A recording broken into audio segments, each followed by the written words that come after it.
세상을 바꾸는 정치수다 팟캐스트 정치화를 바꾼다 107번째 방송 시작하겠습니다. 손소 변호사 나왔습니다. 네, 안녕하세요. 손소입니다. 김현정의 뉴스소에서 새로운 코너를 맡았어요? 네. 뭐야? 탐정 손수. 뭐야 그게? 범인 잡는 거예요?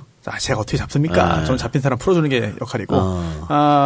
김현정의 뉴스쇼에서 새로 기획한 건데 사건 사고 등등 지금 현재 있는 사건 사고 중에 좀 제대로 짚어서 파헤쳐봐야 되는 것들 아니면 뭐 예전의 사건들 중에 다시 한번 파헤쳐봐야 되는 것들을 하나 골라서 일주일에 하나씩 그에 대한 그 의문을 제기하고 지금까지 드러난 걸 알려주는 거죠. 김현정 앵커가 굉장히 총애하는 것 같아. 손소 변호사를.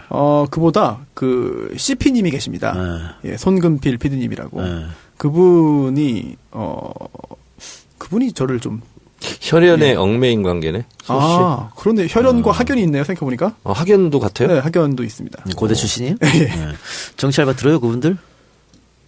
모르겠는데 그분은 모르겠고요. 그 안에 또 PD님들이 많이 계세요. 네. 그분들은 자주 듣습니다. PD는 듣고 CP는 모르겠고. 네. 그래. CP님하고 감히 그런 제가 대화를 나눌 수가 없죠. 그래요? 네. 높은 분인데. 나 CP한테 막 하는데. 그래요? 그래서 안 불러주는구나. 형님은 괜찮아요.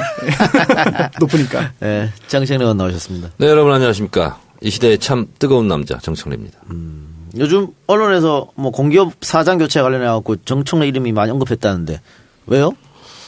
아니 갑자기 어디 강연 내려가는데 뜨더라고. 공기업 이 시대의 참 검색인으로서 우리는 수시로 검색하잖아. 네. 포털에다가.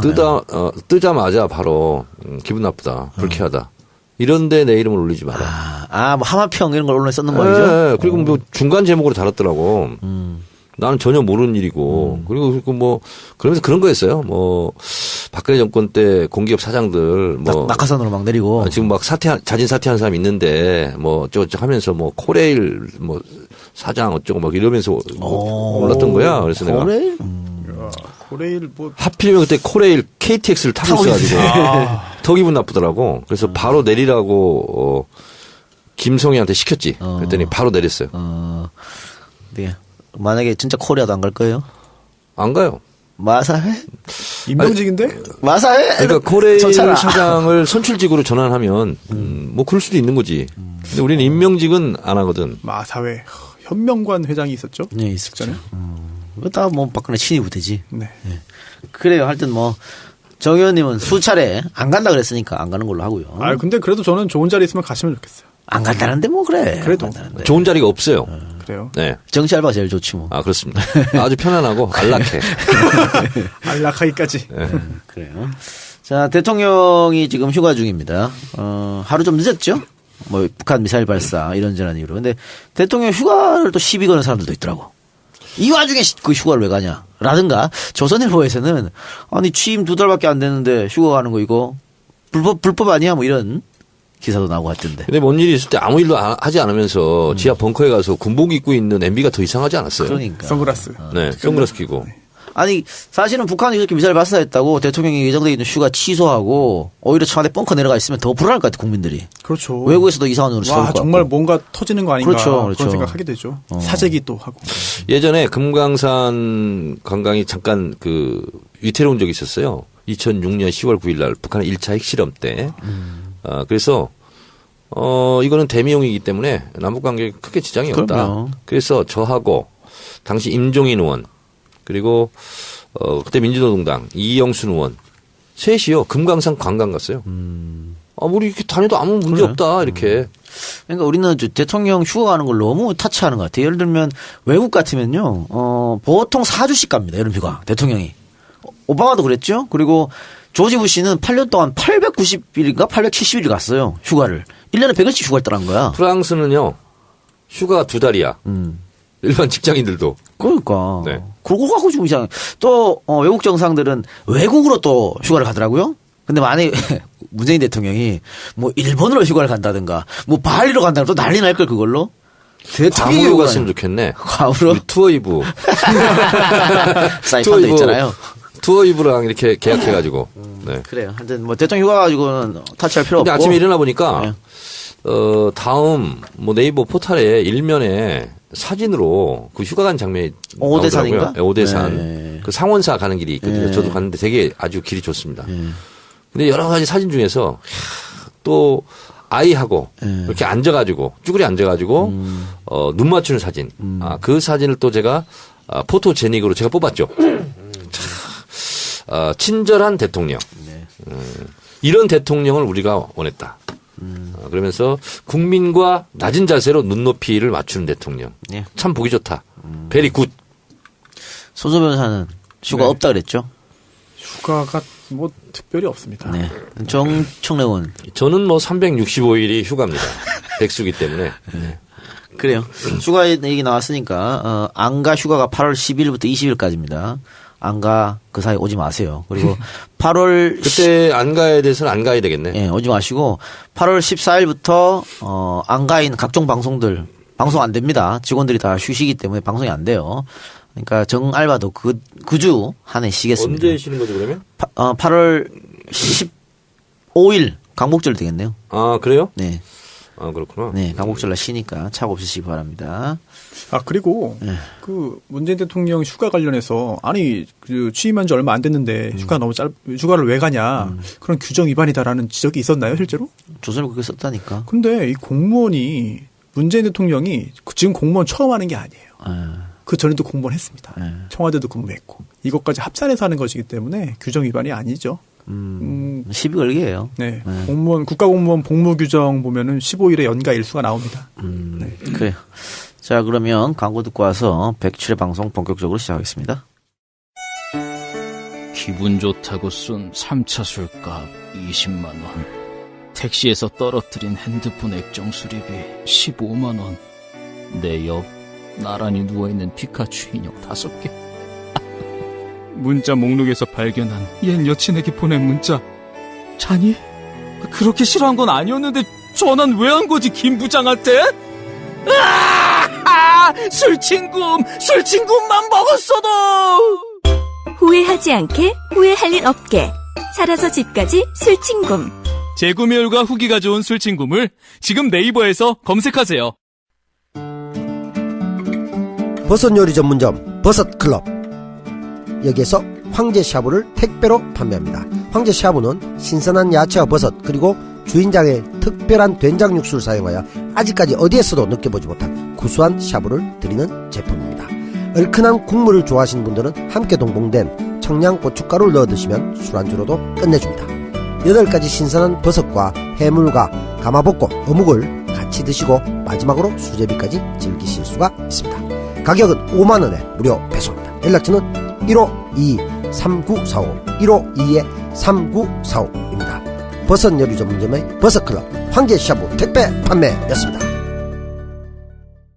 네, 광고 2개 듣고 왔는데요. 첫 번째 광고 술친굼이었습니다. 회식 자리를 빛내주는 우리의 굼뱅이 파워 친구 술친굼. 재구매율 30% 이상. 술친굼의 위력을 먹어본 분들은 압니다. 재구매율이 그만큼 높다는 것은 술친굼이 정말 효과가 있다는 얘기겠죠. 지금 현재 4+1 이벤트를 진행 중이라고 하니까 4박스 사면 1박스 더 드린다고 합니다. 서둘러 주시기 바래요. 네이버에 술친굼을 검색하거나 전화주문 1599-9067 1599-9067로 전화하시기 바랍니다. 이어서 들은 광고 버섯클럽 황제샤브입니다. 곤지암 버섯클럽의 대표 메뉴 황제샤브를 이제는 댁에서 편안하게 맛볼 수 있습니다. 택배 판매가 가능하다는 얘기죠. 신선한 야채와 버섯 그리고 주인장의 특별한 된장 육수를 사용해서 어디서도 맛보지 못한 구수한 샤브를 느낄 수 있습니다. 8가지 신선한 버섯과 해물, 가마복고 같이 한 번에 맛보시고 마지막으로 수제비까지 즐기실 수 있으니까 맛있게 시켜서 드시기 바랍니다. 이게 혹시 지난주에 그겁니까? 네. 저 먹어봤는데 네. 드셔보셨죠? 네. 엄청 맛있어요. 맛있죠? 진짜. 네. 이게 배달해서 되는 건데 배달로 온 건데도 직접 가서 먹는 거는 얼마나 더 맛있을까 싶을 그러니까. 정도로 굉장히 네. 맛있습니다. 진짜. 예, 연락처 1522-3945 1522-3945 1522-3945 예.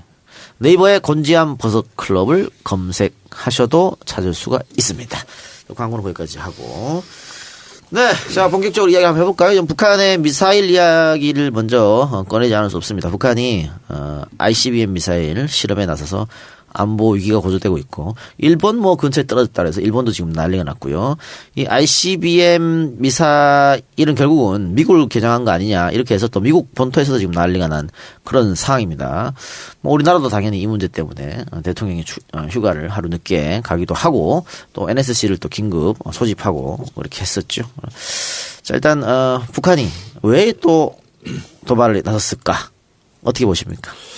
북한의 이번에 ICBM 급 발사는 이전의 미사일과는 질적으로 차원을 달리하는 미사일이다. 이렇게 생각하시면 되겠습니다. 1998년 첫 번째 미사일을 쐈습니다. 대포동 1호. 그리고 이번 7월 28일 날 쏜 것이 손수 변호사 몇 차례 쏜 것 같아요? 너무 많이 쏴가지고 20년 동안. 20년 동안요? 10번? 네? 10번? 40번 썼습니다.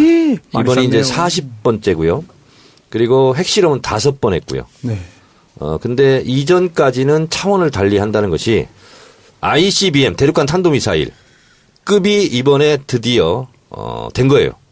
그리고 미국의 전문가들, 영국의 전문가들, 뭐 미국의 과학자 모임의 비영리 단체 로버트 라이트 선임 연구원이라든가 아니면 영국의 전략연구소 선임 연구 이런 분들이 지금 어떻게 예상을 하냐면 10,000km에서 14,000km까지 사거리가 된다. 아니, 각도를 줄이면. 네네. 그래서 이것은 지금까지는 뭐 되게 시카고까지 날아가는 거다. 근데 그렇지 않다.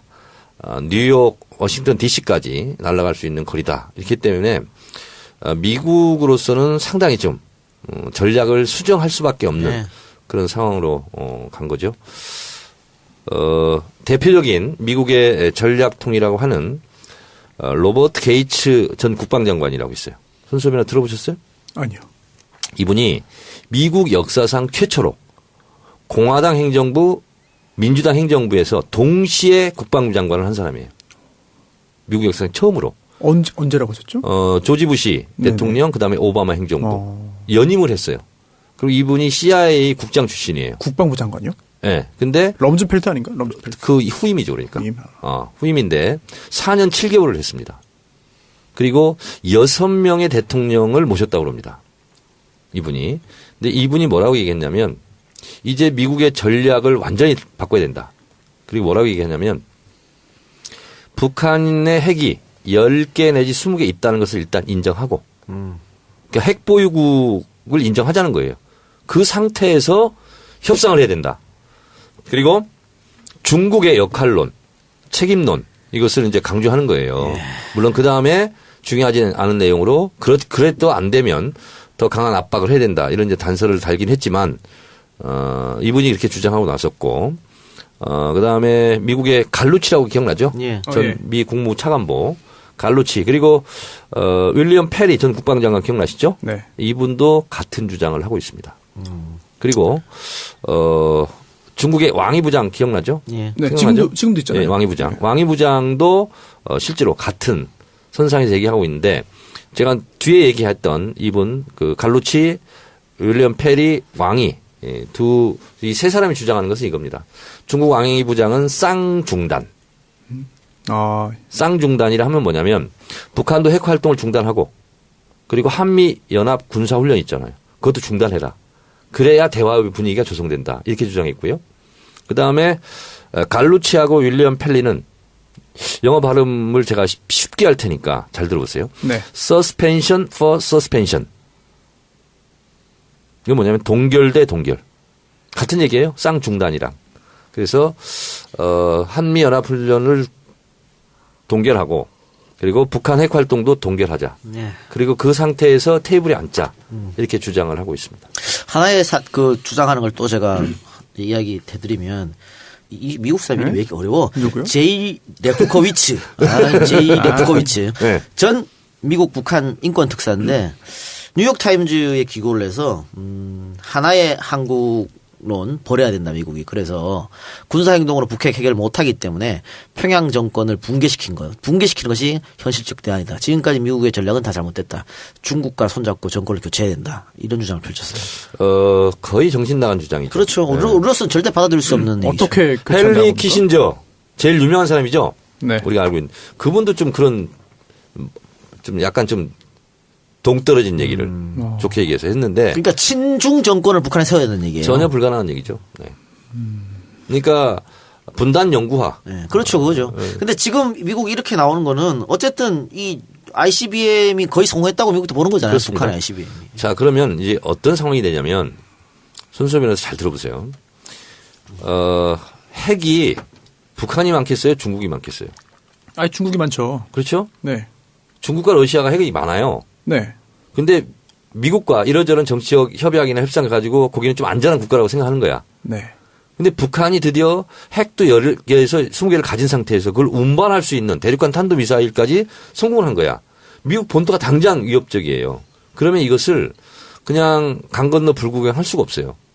그러면 북에 대해서는 그렇다고 선제 타격이라든가 전쟁을 할 수는 없어요.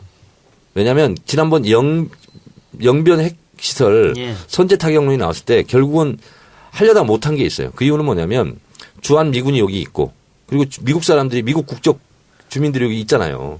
못해요. 전쟁을 할 수가 없는 거거든. 그렇다면 결국은 협상 테이블로 나올 수밖에 없는 거고 이제 북한이 굉장히 의제에서 굉장히 중요한 국가가 또 된 거예요. 미국의 입장으로서는. 상당히 골치 아프게 됐죠. 예. 그런 상황이죠.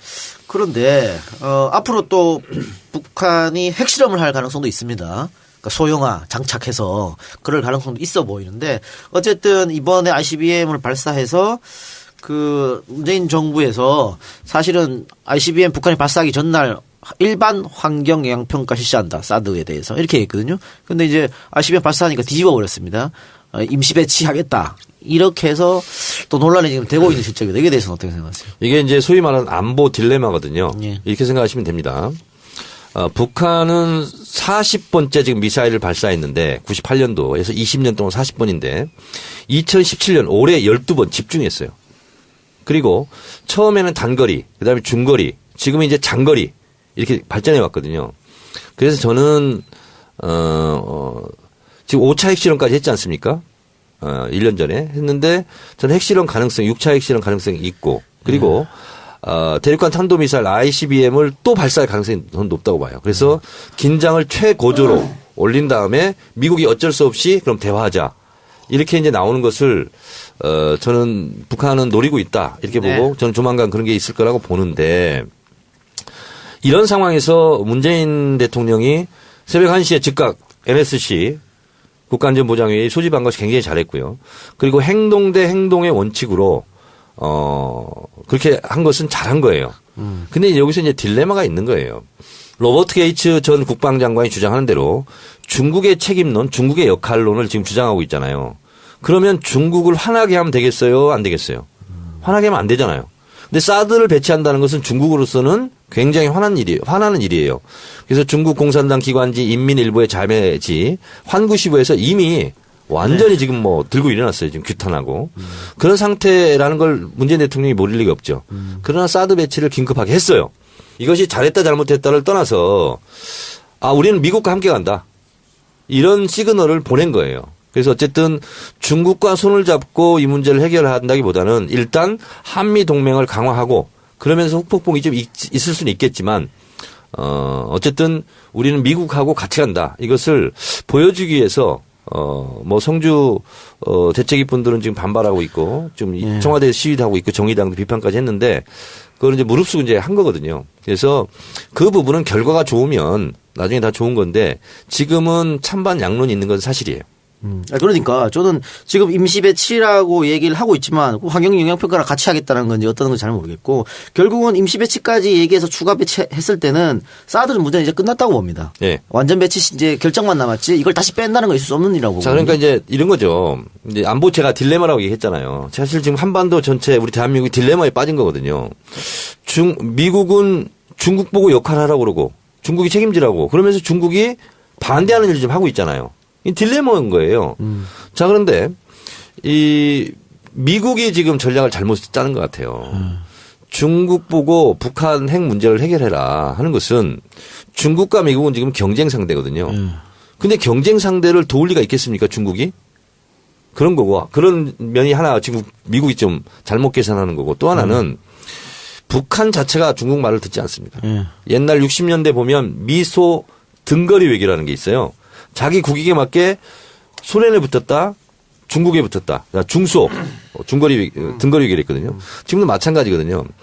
지금 미국의 입장으로서는 북한을 제재해라 하는 것은 지금 안보리 상임이사국으로서 반대하고 나섰어요. 중국, 러시아가. 자, 그런데 결국은 원유를 중단하라는 뜻입니다. 근데 원유는요, 중국에서 중단할 수가 없습니다. 그 이유는 국가안보상 제가 관련이 있기 때문에 자세하게는 말씀을 못 드리는데 원칙적으로 물리적으로 중단하는 게 불가능합니다.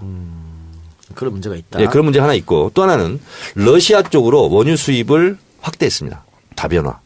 그리고 중동에서 직접 수입도 하고 있습니다. 그래요. 그리고 지금 사드 추가 배치가 간해서 비난하는 분들은 이 실효성이 없다. 그러니까 네. ICBM 발사해서 대응으로 지금 사드 배치하는 거예요. 저기 성주에다가.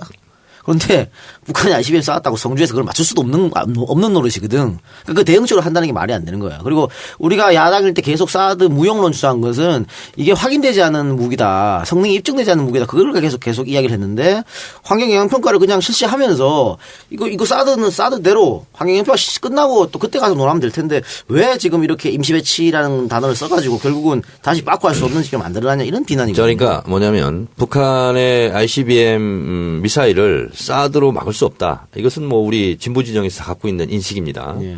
그리고 이번에 3,700m 올라갔지 않습니까? 비행거리가 비행 시간이 47분이에요. 근데 5분 정도 후면 1,000km 이상 올라간다고 그럽니다. 그런 상태에서 어떻게 해볼 수가 없어요. 근데 단지 하나는 뭐냐면 엑스벤저 레이더가 이렇게 쐈다 하는 정보는 입수해가지고 미국에 전달을 할 수 있대요. 그래서 그럼 미국 본토에서 이것을 격추할 건지 말 건지 준비할 수 있는 시간을 좀 벌어주는 효과는 있대요. 그러니까 그러면 사드라는 게 우리를 지키려고 하는 게 아니고 미국 지키려고 들어왔다는 거 아니겠어요? 그렇다는 얘기죠. 네. 그러면 한미동맹으로 그냥 배치하면 되지 뭐. 네. 한미동맹이 그만큼 중요하다면 한미일 MD에 들어가는 거 아니에요 우리가. 자, 그래서 우리가 이제 경계해야 될 것은 뭐냐면 북한은 통미복람을 원하지 않습니까? 예, 그렇죠. 네, 그래서 실제로요. 98년대 대포동 미사일을 쏘고 나서요. 미국이 직접 북한을 비공개적으로 접촉합니다. 그리고 나서 그것에 대한 결과로 울브라이트가 2000년에 평양에 가고 그런 일이 있었어요. 그때는 우리가 주도를 했어요. 김대중 대통령 때. 근데 2011년도에도 똑같은 일이 발생했습니다. 평양에도 갔어요. 미국의 고위직 인사들이. 그래서 3번 만났어요. 우리 몰래. 비공개로. 자, 앞으로도 그럴 가능성이 있다는 거예요. 맨날 한미동맹 얘기하면서 왜 우리한테 안 가르치고 자기들끼리 만나는 거야? 그러니까요. 그랬을 때 우리가 실제로 우리가 들러리를 설 가능성이 있거든요. 그래서 우리도 3분의 1이면 3분의 1 이렇게 n분의 1로 그 대화에 한반도 이 핵 문제를 해결하는데 우리도 테이블에 가서 앉아 있어야 된다는 거죠. 자칫 그러지 못할 가능성도 있다는 거예요. 그래서 이것을 대비를 해야 된다. 이런 거죠. 그래요. 그런데 어쨌든 북한이 포기를 안 할 거 아니에요. 포기를 안 한다는 얘기는 결국은 미국이랑 대화하려고 그런 거 아니겠습니까? 근데 미국이 그렇습니다. 테이블장에 올라올 수 있을까요? 가능성이 있다고 보십니까? 로버트 게이츠 전 국방장관 이분이 뭐라고 얘기를 했냐면 북한이 원하는 것은 미사일 쏘아 원하는 것은 체제 안전 보장, 평화협정, 북미 수교 이거를 원하는 거다. 그래서 결국은 그 문제를 놓고 대화를 할 수밖에 없다. 이런 입장이에요. 그래서 제가 자꾸 이렇게 외국 사람들 예를 드는 이유는 내가 얘기하면 정청래 혼자의 주장이 아니야? 내지는 또 보수 측에서 저건 종북 주장 아니야? 이렇게 생각할 수 있는데 그렇지 않다는 거예요. 예. 그 북한이 이런 행동을 보이면서 아베는 내심 좋아할 수도 있겠다. 반전. 이런 생각이 들어요. 그러니까 아베가 계속 전쟁하고 싶은 나라로 지금 만들려고 하는 거잖아요. 뭐 이러면 북한 이러면 이럴수록 명분은 아베가 쌓이지 않을까. 지지율도 지금 최악인데. 최악인데. 그거 지금 반전의 계기가 되는 것 같아요. 아베 입장에서도. 그렇지 않을까요? 그러니까 우리가 임진왜란 때 그때 누구죠? 이토 히로부미? 네, 이토 히로부미. 이토 히로부미 뭐예요? 그거는 도요토미 히데요시. 이토 히로부미는 안중근하고 이등방 안중근 의사 그거죠. 맨날 난 이거 헷갈려. 도요토미 히데요시하고 이토 히로부미하고. 저도 오늘부터 헷갈릴 것 같아요. 풍신수길. 네. 에베레스트하고 엘리베이터하고 맨날 헷갈려요. 저. 하여튼 도요토미 히데요시가 시선을 밖으로 돌리기 위해서 임진왜란 일으킨 거 아니에요. 정면가동. 네네네. 그래요. 손 변호사는 여기에 대해 할 말 없어요? 사드 배치. 일단 북한의 저런 행동 자체가 좀 겁이 납니다. 솔직히. 좀 겁이 나고요. 하지만 더 겁나는 거는 저거를 제어하겠다고 우리나라와의 협의 없이 또는 우리나라의 동의 없이 미국이 독자적인 군사행동에 나선다면 그건 정말 파멸로 이를 수 있거든요. 그건 곧바로 전면전이고요. 그래서 지금 상황은 우리가 긴장도가 높아지고 하니까 우리도 정신 바짝 차리고 긴장해야 되는 건 사실이지만 저는 긴장도가 최고조로 높아진 다음에 반드시 쌓인 곡선 지금까지 패턴이었어요. 그럼 미국이 결국은 대화에 나설 수밖에 없다. 그리고 북한으로서는 대화에서 좀 더 대등한 위치로 네. 테이블에 앉기 위해서 네. 최고조로 긴장을 쏘아 올리고 있다. 이렇게 저는 생각을 네. 하는데 모든 것을 다 통틀어서 anyway 저는 제일 걱정스러운 부분이 그런 거예요. 동학 농민 혁명을 진압하기 위해서 일본과 청나라를 끌어들였잖아요. 외세를 끌어들였죠. 예. 그래서 결국은 그것이 화근이 돼서 네. 우리가 전장터가 됐잖아요. 네. 청일전쟁, 러일전쟁. 네. 그것처럼 뭐 전쟁터가 돼서는 절대로 안 되는 일이지만 구한말처럼. 그러나 어쨌든 미국과 중국과 일본, 북한의 각축장이 되는 외교 전쟁터가 지금 이미 되고 있거든요. 그래서 그런 면은 상당히 좀 안타깝고 그렇다고 해서 지금 우리 대한민국이 현실적인 조건상 미국과 따로국밥으로 놀 수도 없거든.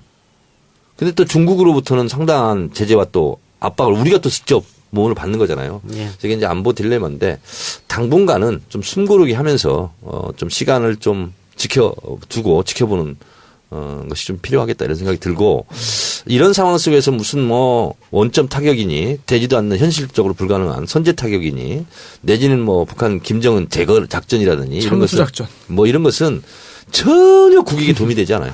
네. 예. 보수정당, 자유한국당이나 바른정당에서는 뭐 당연히 사드를 완전 배치해라 이렇게 주장하고 있는데 한 발 더 나가서 지금 전술핵 갖고 와야 얘기하고 있어요. 아하. 전술핵에 대해서 어떻게 생각하세요? 이미 전술핵이 한반도에 배치되어 있었습니다. 근데 86년도인가요? 가져갔죠. 이미 다 가져갔어요. 네. 그거를 가져오는 순간 우리도 핵을 갖게 되잖아요. 그렇죠. 북한 핵을 욕을 할 수가 없어요. 한반도 비핵화는 나가리 되는 거죠. 그렇죠. 욕을 할 수가 없어. 그러면 일본도 우리도 가져야겠다. 할 수 그렇죠. 있죠. 예. 그래서 그건 되지도 않는 얘기고 네. 북한이 처음에는 NPT에 가입을 했었어요. 그 다음에 탈퇴 선언을 하고 이제 곧바로 이제 한 10년 있다 이제 NPT를 탈퇴하면서 이제 결국 핵 활동을 시작을 한 거거든요. 악을 악으로 막을 수가 없어요. 저는 그래서 한반도 대한민국 핵무장론은 이것은 그렇게 주장한 사람이 미국을 추종하는 사람들이 많아요. 근데 그것은 역으로 반미다, 반미. 한미 동맹을 깨야 돼요.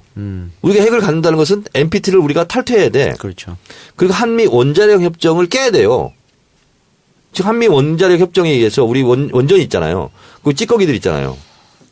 그런 거 폐열 이런 거 있잖아요. 미국이 다 감시하고 있습니다 지금. 플루토늄 생산하고 이런 거 못해요. 그래서 핵무장론을 들고 나온 사람들은 반미주의자다. 예. 궁극적으로. 지금 뭐 미국이 우리 저 미사일 사거리까지도 몇 킬로 이상 만들지 말라고 하고 있는 상황이에요. 그래서 한미 미사일 지침을 개정해야 된다. 이렇게 나오고 있지 않습니까? 그래서 500kg, 800kg예요. 그래서 800kg 이상은 쏘지 못한다. 그리고 500kg 이하다. 그런데 그것을 사거리는 늘리지 못하는데 중량을 좀 늘리자. 1톤으로. 네. 그러니까 500kg로 엄청 오래 묶여 있었거든. 500kg 묶여 있으면은 뭐 할 수도 없어. 800kg, 한 1000kg까지 늘려줘야 되는데 800kg까지는 이제 다시 협상해서 된 거고. 그럼 만약에 우리나라가 뭐 핵 개발한다, 도입한다 이러면은 뭐 핵 개발 문제로 보면은 이란이나 리비아처럼 굉장한 또 경제 제재를 받을 수밖에 없습니다. 그래서 지금 상황에서 뭐 독자, 핵 무장, 핵 개발하자 이런 거는 제가 볼 때는 굉장히 좀 웃긴 이야기가 아닌가 싶네요. 그래요. 어쨌든 이렇게 지금 북한이 도발을 하고 있습니다만은 문 대통령이 독일에서 밝힌 베를린 구상 이것은 뭐 시간이 좀 걸리긴 하겠지만 계속 그냥 추진하는 거죠. 정세현 전 통일부 장관, 저는 이분의 대북관, 통일관 이 부분에 대해서 저는 굉장히 존중하고 좀 좋아하는데 이분이 이렇게 표현했어요. 베를린 구상은 5년짜리 정책이고 그렇다고 해서 한철 매미하고 이 문제를 상의할 수는 없지 않느냐. 이것은 지나가는 일일 수 있다. 그렇기 때문에 이거는 지금 당장 베를린 구상을 이제 당장 지금 하자고라고는 할 수가 없어요. 국제적으로 지금 제재 국면에 들어가기 때문에 한번 숨고르게 한 다음에 그다음에 대화의 끈을 놓을 수는 없다. 그래서 그 베를린 구상은 5년 동안 유효한 정책이다. 그래서 지금은 뭐 폐기하라는 둥 뭐가 허상이라는 둥 뭐 이렇게 야당에서 되지도 않는 얘기를 하고 있어요. 뭘 모르는 무지의 소치죠. 네, 알겠습니다. 자, 그러면 광고 듣고 와서 블랙리스트 재판 판결 그리고 이재용 재판. 이재용 재판이 이번 주로 끝이 나죠? 이재용 재판에 대해서 한번 알아보도록 하겠습니다. 결혼식 못 가서 미안해. 신랑이 축가 불러줬다며? 대박. 앨범 나왔는데 영상 보여줄까? 사진으로? 어떻게?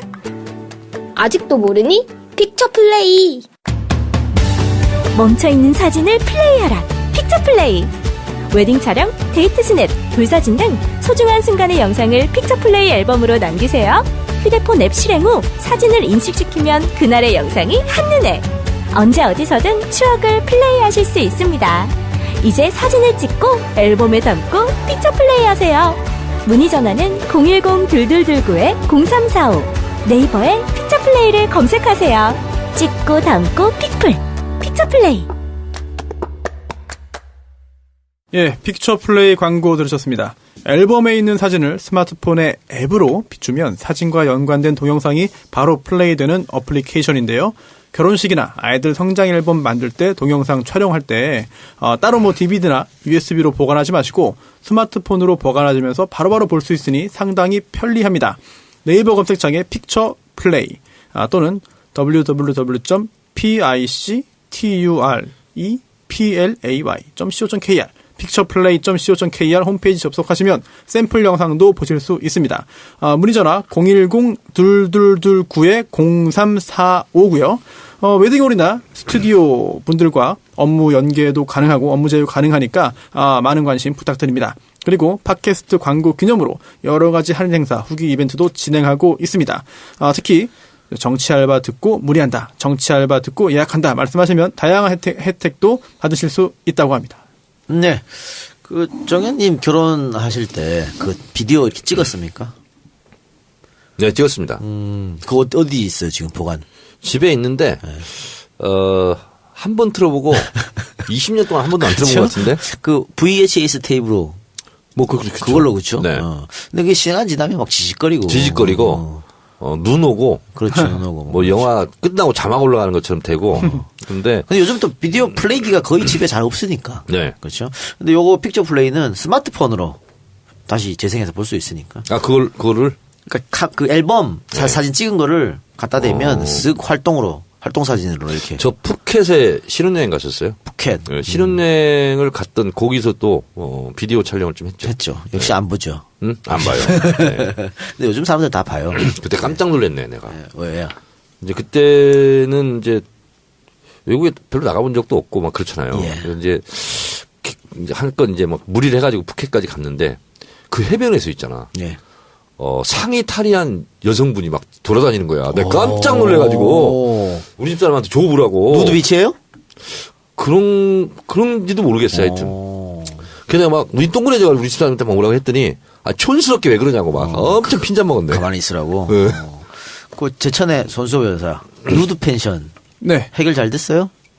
해결이요? 그거 법적으로 처벌할 방법이 없다면서요? 없죠. 공연 음란죄도 안 되고. 자기 집에서 벗었으니까. 네. 그런 게 있었어요? 예, 공연성도 없고 음란하지도 않을 것 같아요. 그리고 또 경범죄 처벌법에 보면은 과다 노출죄가 있긴 한데 거기에도 해당이 안 되는 것 같아요. 제가 누드 규정을 뭐라고? 보니까. 누드 펜션. 펜션. 제천에 자기들끼리 펜션을 지어놓고 거기서 뭐 자기들 말로는 자연주의를 추구한대요. 그래서 남녀가 모여서 다 이제 옷 벗고 돌아다니는 건데. 독일은 뭐 누디즘. 그런 데 많아요? 아, 이게 독일은 많죠. 근데 그 마을이 그 어르신들이 많이 사시는 곳이거든요. 그래서 어르신들이 막 빨리 나가라고 여기서 이제 항의하고 지금 그런. 그건 잘 모르겠네. 어떤 관점을 가져야 될지. 그러니까 어쨌든 법적으로는 처벌 방법이 없다 그래서 지자체에서 좀 중재를 해야 될 것 같은데. 그렇죠. 현재로서는 뭐 자기들 사유지 안에서 건물 안에서 뭐 그렇게 하는 거에 대해서 처벌할 수 없고요. 또 예전에 뭐 같은 선상에서 비교하는 건 아닙니다만 서로 파트너를 교환하는 스와핑. 예. 스와핑도 법적으로 처벌할 근거가 없거든요. 네. 뭐 논란의 여지는 있지만 법이 관여할 수 있는 부분은 또 아닌 것 같아요. 그러니까 뭐 예를 들어서 스와핑이나 쓰리썸 같은 걸 해서 돈을 주고 성을 사게 되면 처벌할 수 있지만 네. 그게 아니고 자기들끼리 좋아서 했으면 처벌할 방법이 없다. 네네. 그렇죠. 그래요. 그런데 지금 그 누드 펜션 근처에 계시는 그 농민들이 예. 농민들의 그런 소유지를 조금씩 모아가지고 길이 나 있대요. 예. 그 길을 누드 펜션 지나가면서 이용을 하는 건데 그러다 보니까 농민들이 못 들어가요. 아예. 농기구를 세워가지고 막았거든요. 근데 이게 또 죄가 될 수 있어요. 법적으로는 그게 죄가 된다. 일반 교통 방해죄가 성립될 가능성이 있어요. 자기 땅이라 하더라도 오히려 막다가 보면은 주민들이 더 피해 보지 않을까 그런 생각이 좀 듭니다. 그래요. 잘 해결됐어야 하는 그런 마음이고요. 자, 블랙리스트 재판에 대해서 한번 이야기해 볼까요? 어쨌든 블랙리스트에 관련된 사람들이 다 유죄를 받았습니다. 저는 유죄 받았는데 조윤선 전 장관 일부 무죄가 나오면서 집행유예로. 네. 조윤선은 네. 위증죄로 처벌을 받은 거지. 그렇죠. 블랙리스트는 무죄를 받았어요. 그러니까 블랙리스트 무죄. 그래서 집행유예 나왔어요. 나왔죠. 그런데 비서실장부터 시작해서 장관, 뭐 수석, 비서관, 보좌관 전부 유죄가 나왔는데 왜 조윤선만 무죄냐? 말이 되냐 이게? 그러면 네. 중간에 조윤선만 뛰어넘고 다 자기들끼리 했다는 얘기냐? 이렇게 비난이 많습니다. 판결에 대해서. 판결문에 따르면 그렇게 해석될 수밖에 없죠. 그럼 조윤선이 진짜 노회찬 의원 말처럼 투명인간이었어요? 법적으로는 그렇게 평가하는 게 맞을 것 같습니다. 네, 그렇지 않다고 한다면은 같이 처벌 받았을 텐데 혼자 딱 빠져 있거든요. 왕따 됐나요? 본인은 왕따라는 그런 그 평가를 받더라도 일단 이 형사처벌을 피하고 싶었을 테고 그런 식으로 이제 전략을 짰겠죠. 그게 잘 먹혀 들어간 것 같고 1심이니까 검찰이 이렇게 말했습니다. 특검에서 이해할 수 없는 판결이다. 이제 전반전 끝난 것이고 항소에서 2심에서 후반전 벌어지는데 유죄 입증 자신 있다. 그래요? 라는 말도 했거든요. 과연 어떻게 될지. 그게 캐비넷에서 나온 문건이 도움이 될까요? 글쎄요. 이번 재판에는 증거로 제출 안 됐죠. 1심에서는. 근데 2심에서는 제출할 수도 있겠고. 캐비넷 나온 것 중에 캐비넷에서 나온 것 중에 어떤 문건인지 잘 모르겠네요. 어떤 문건? 아니, 모르죠. 우리도 모르는데. 예. 네, 그걸 활용할 수도 있겠냐 하는 거지. 활용할 수는 있죠. 1000건이 넘게 나왔으니까. 네. 활용할 수는 있죠. 근데, 일단 지금 조윤선 전 장관을 집중적으로 보자면은 조윤선 전 장관이 이 블랙리스트 작성과 활용에 대해서 지시한 게 없다. 그래요. 그건데 네. 재판부에서 그렇게 한 거는 이번에 같이 구속된 정관주, 네. 신동철 네. 이 사람들이 증언인데 그렇습니다. 또 유진용 전 장관 네. 이 세 사람이 박지준호 전 정무수석 이 인수인계 했다는 거 아니에요? 그러니까 지금 제가 말한 세 사람은 조윤선한테 유리한 증거를 한 맞아요. 사람들이에요. 네. 조윤선은 몰랐다. 네. 그러니까 재판부에서 조윤선에서 불리한 증거는 채택하지 않고 네. 유리한 증거만 채택하는 바람에 네. 무죄가 난 게 아니냐 이런 주장이야. 채택을 안 한 거, 증거 채택을 안 한 건 아니고요. 네. 다 증거 능력이 있는 증거가 된 네. 거죠. 그런데 그 중에서, 조윤선 전 장관에게 유리한 예. 그런 증거가 믿을만 하다고 본 거죠. 그래서, 특검 입장에서는 아니, 조윤선 전 장관의 유죄를 입증할 증거가 충분히 제출됐다라고 본 것이고 또 실제로, 문화부 직원들의 증언들이 있습니다. 조윤선 전 장관이 블랙리스트 관련해서 보고하라고 시켰다라든지 이런 증언들이 있어요. 그렇죠, 있죠. 네, 그런데 그러면 지금 정반대로 배치되는 증언들이 있는 거잖아요. 그렇죠. 그 중에서 적어도 1심 재판부는 그 상반된 그런 그 증거들 중에 정관주 전 차관이나 신동철 전 비서관 등의 증언을 더 믿을 수 있다. 네. 그 증언의 무게를 실은 거고 2심에서는 똑같은 증거입니다만 그중에 뭘 더 믿을 수 있냐. 이거에 대한 판단은 얼마든지 달라질 수 있는 거죠. 저는 이번 1심 판결문에서 가장 이상한 게 있어요. 물론 이제 사법부의 판결은 우리가 존중해야 되지만 법치국가에서 정말 이상한 게 뭐냐면 박근혜 대통령은 보수 성향의 지지자들로 인해서 대통령이 됐다. 그래서 보수 쪽의 지원을 확대하고 예. 진보 쪽의 지원을 배제하는 것이 네. 헌법과 네. 법령에 어긋나지 않다. 네. 그래서 공공관계가 성립하지 않는다라는 네, 이상한 이거는요, 말을 했죠. 예. 헌법에서 금지하고 있는 22조 학문과 문화예술의 자유를 가진다. 모든 국민은. 그리고 대한민국 모든 국민은 양심의 자유를 갖는다. 그다음에 법 앞에 평등하다. 그리고 사회 경제적 이유로 차별받지 않는다. 이 헌법을 저는 위반했다고 보는 사람이에요. 예. 이상하고요. 그리고 사익을 취하지 않았다 하는 면에서 최순실의 국정농단과는 다른 거다 이렇게 얘기를 했는데 사익을 취하고 안 취하고를 떠나서 차별을 했고 그리고 피해를 준 거잖아요. 그래서 최순실의 사익 추구와 아니면 그런 문화예술인 블랙리스트에 올라가 있는 분들과 차별한 것이 금전적으로 이쪽은 피해를 또 준 거예요. 결국은. 그런 면에서 봤을 때 앞뒤가 많지 않고 또 하나는 뭐냐면 자체 모순위의 판결문에 이게 법령과 헌법에 위배되지 않는 것을 봤어요. 근데 김기춘은 또 뭐 영화진흥위원회라든가 문화예술위원회라든가 이런 것을 또 불이익을 준 거 있잖아요. 이것은 또 법령을 위반한 걸로 본 거, 유죄로 또 본 거야. 예. 아니, 한 판결문에서 박근혜 대통령의 부분은 위반되지 않았고, 김기춘 실장이 한 것은 또 위반됐고, 손수 변호사. 네. 이거 뭐예요? 또 하나. 이 재판에서 형사 30부죠? 네. 김기춘 실장에 대한 재판은 당연히 불러가지고 신문도 하고 했죠. 그렇죠. 근데 박근혜는 형사 22부야. 형사 30부에서는 박근혜 증언 한 번도 들어보지도 않았어. 네. 근데 왜 형사 30부가 박근혜에 대해서 공범이 됐다 안 됐다 말을 해요? 판결문이 200쪽이 넘는다고 합니다. 네. 그중에 6장 정도를 할애해서 박근혜 전 대통령이 직접적인 지시가 없었다라는 부분을 언급을 했다고 하는데요. 일단 박근혜 전 대통령이 이 해당 재판부의 이 재판의 피고인은 아니었어요. 그래서 유죄 문제를 판단하지는 않았습니다만, 그런데 이게 김기춘 전 실장 등등 비롯해서 유죄 판결을 선고했잖아요. 그러면은 도대체 그들의 직권남용 행위가 경위가 무엇이고 동기가 무엇이고 전체적으로 어떻게 이루어졌는지를 밝히기 위해서는 그러면은 김기춘 전 실장이 최고 위에 있냐, 그 위에 누가 있냐, 즉 박근혜 전 대통령이 시켰냐 등등을 언급할 수밖에 없습니다. 그리고 또 김기춘 전 실장 등등에 대해서 유죄 판결을 선고하면 양형을 하잖아요. 형량을. 근데 그 형량을 결정함에 있어서도 전체적으로 최초의 지시 또 최고 정점에 누가 있느냐가 중요합니다. 그러다 보니까 박근혜 전 대통령의 개입 여부를 언급할 수밖에 없고요. 언급했다는 것 자체는 사실 뭐 문제 제기하기 어려운 것 같아요. 그리고 첫 번째는 그렇고요.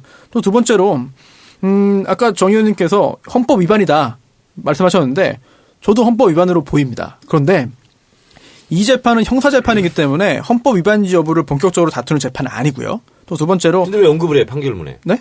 헌법과 법령이 위반되지 않는다. 언급을 할 수 있죠. 왜냐하면 그것도 좀 이따 말씀드릴게요.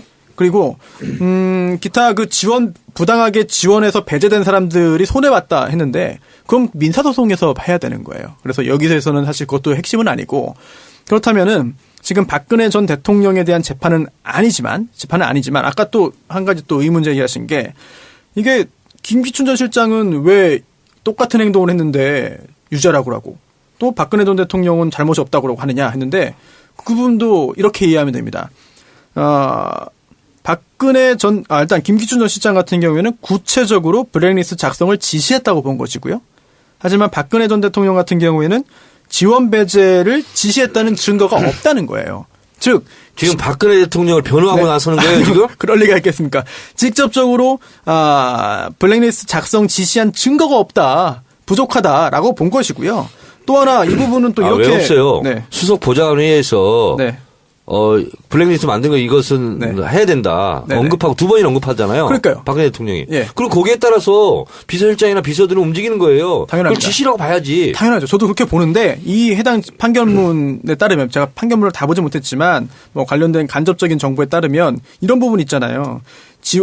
좌파 지원 축소, 우파 지원 확대 표방 이게 헌법과 법령에 위반되지 않는다라고 봤는데 뭐 양보해서 그렇다고 칠 수는 있습니다. 그런데 조금 전에 의원님께서 말씀하신 그 부분은 사실은 지시라고 볼 수 있어요. 그러니까. 예, 그리고 이게 대통령이 어떤 자리이냐, 또 대통령의 영향력이 얼마나 크냐, 또 대통령이 단순한 방향의 제시에 그치고 표방한 거냐, 아니면 그렇게 간접적인 언급을 해도 밑에서 다 알아듣고 그에 따라 움직이잖아요. 또 실제로 움직였고, 그렇다면은 이거를 이 해당 재판부의 그 재판장은, 판사들은 너무 대통령의 위치와 힘을 뭐 의도적인지 모르겠습니다만 굉장히 좁게 본 것 같아요. 아니 어쨌든 언급을 할 수 있지만은 박근혜하고 공무원 관계가 성립되지 않는다라는 판단 자체를 이 형사 30%에서 했다는 건 문제예요. 문제가 있으니까 법원에서 기자들한테 문자 보내가지고 그거 오해다고 해명을 하지 왜 해명을 해요? 옆 그러면. 재판부에 영향을 줄 수 있는 것을 그건 월권이죠. 재판부는 독립적으로 움직여야 되는데. 근데 그거는 손수호 변호사 네. 이 부분에 대해서 사과하세요. 네? 예. 같은 법조인으로서. 죄송합니다. 아니 법원에서 그래서 기자들한테 해명 문자를 보내서 방금 의원님 말한 얘기를 했어요. 영향 미치는 거 아니다 이런 식으로. 그러니까 그 해명 자체가 굉장히 이례적이고 해명이 나왔다는 것은 문제가 있으니까 해명을 한 거잖아요. 근데 그 해명은 이 판결문에 대해서 해명했거나 아니면 이 판결을 함에 있어서 박근혜 전 대통령의 유죄 무죄를 판단해서 해명한 건 아니고요. 그래요. 예.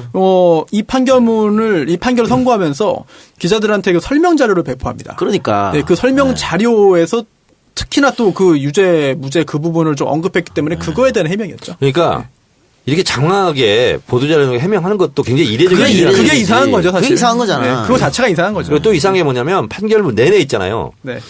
박근혜는 지금 현직 대통령이 아니에요. 그러니까 엄청난 국민적인 저항에 의해서 탄핵된 사람이거든요. 네. 근데 그런 게 한 줄도 언급을 안 해.